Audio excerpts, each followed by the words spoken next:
What's up, fellas? In this one, I've got a new one for you today called the Kas Glute Bridge. And this one is a great way to load up some heavy weight, get your body used to moving more weight, get the central nervous system used to handling more force and building some nice glute activation.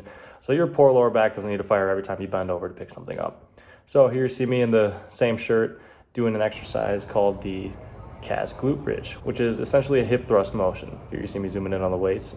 I have 315 on the bar for the fake weight Nazis out there. And this was my second to heaviest set. And my goal here was to just load the body with as much force as I could put on it.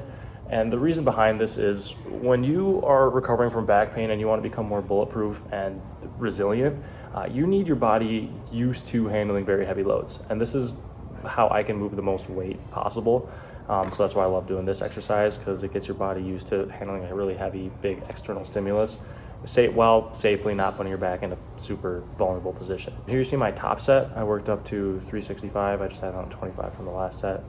And one thing about this movement is it's kind of hard to get into the position. So I have the back rest elevated kind of high. I'd recommend going a little bit lower if you could. But you can see me kind of struggle to get into position here for the movement. And I believe I only get 5 reps here before I was absolutely destroyed. But yeah, work this one into your routine. It's a great way to reintroduce a lot of weight, especially if you're trying to get back into lifting heavy or doing higher impact sports. You're gonna eventually need to start working in heavier movements and bringing in more resistance and just force into your regimen. So this is a great way to get the body used to throwing around a little more weight without putting yourself at risks like a squat or a deadlift would. So try it out. Kas Glute Bridge it's called. Basically just a hip thrust modification. Comment below what you think.